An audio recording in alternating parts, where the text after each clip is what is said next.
Hi friends, welcome to my channel. ഇന്ന് നമുക്ക് നല്ലൊരു ഇലയട വെച്ചാലോ. അതിനായി ഫില്ലിങ്സിന് വേണ്ടിയുള്ള ഉണ്ടശർക്കര, തേങ്ങ, ഏലക്കയും ജീരകവും പൊടിച്ചത് എന്നിവ എടുക്കുക.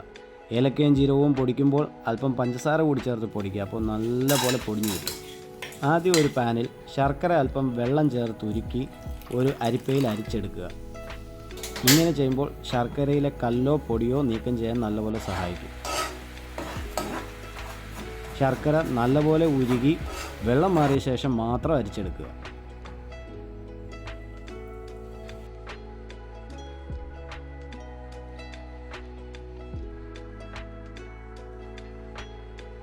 അതിനുശേഷം ശർക്കര വീണ്ടും ചെറിയ ചൂടിൽ ഇളക്കി അതിലേക്ക് തേങ്ങ ചിരകിയത് ചേർത്തിളക്കുക. കൂടെ പൊടിച്ചു വെച്ച ഏലക്കയും ജീരകവും കൂടി ചേർക്കുക.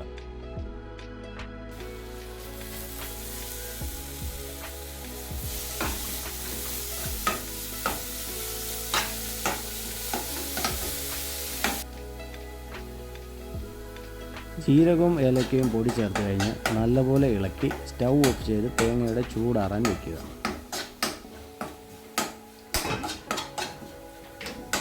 ഇനി അരിപ്പൊടി കുഴയ്ക്കാനുള്ള വെള്ളം ചൂടാക്കി എടുക്കുക.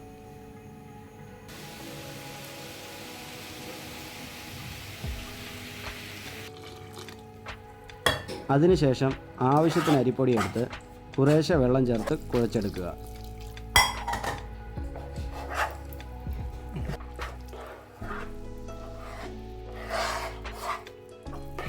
വെള്ളം കൂടി പോകാതിരിക്കാൻ കുറേശ്ശെ വെള്ളം ഒഴിച്ച് വേണം മിക്സ് ചെയ്തെടുക്കാൻ. കുഴച്ചതിന് ശേഷം അല്പനേരം ചൂടാറാൻ വേണ്ടി പാത്രം അടച്ചു വയ്ക്കുക.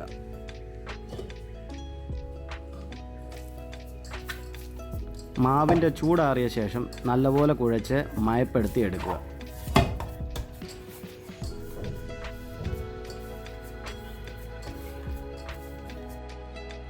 ഇനി നമുക്ക് വാഴയിലയിൽ മാവ് പരത്തി അതിലേക്ക് തേങ്ങയുടെ ഫില്ലിങ്സ് വെച്ച് സ്റ്റീം ചെയ്യുന്ന പാത്രത്തിൽ ഒരു 15 to 20 മിനിറ്റ് വേവാൻ വയ്ക്കാം.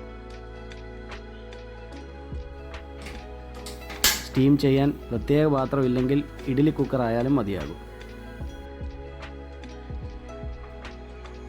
അപ്പോൾ ഇനി നമുക്ക് അടയുടെ പ്രോസസ്സിലേക്ക് കടക്കാം. എല്ലാം നല്ലപോലെ പാത്രത്തിൽ അടുക്കി വെച്ചതിന് ശേഷം ഒരു 15 മിനിറ്റ് വേകാൻ വെയിറ്റ് ചെയ്യുക.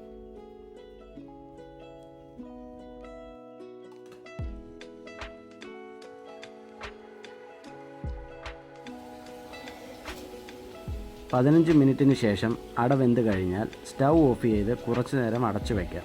അപ്പോൾ നമ്മുടെ ഇലയട റെഡി ആയിട്ടുണ്ട്. ഇത് നമുക്ക് ബ്രേക്ക്ഫാസ്റ്റ് ആയോ വൈകിട്ടത്തെ ചായയുടെ കൂടെയോ ചൂടോടെ കഴിക്കാം. വീഡിയോ എല്ലാവർക്കും ഇഷ്ടമായി എന്ന് വിശ്വസിക്കുന്നു. വീഡിയോ ലൈക്ക് ചെയ്യാൻ മറക്കല്ലേ. അതുപോലെ ചാനൽ സബ്സ്ക്രൈബ് ചെയ്തിട്ടില്ലെങ്കിൽ മറക്കാതെ സബ്സ്ക്രൈബ് കൂടി ചെയ്ത് സപ്പോർട്ട് ചെയ്യുക. അപ്പോൾ വീണ്ടും സന്ധിക്കും വരെ വണക്കം.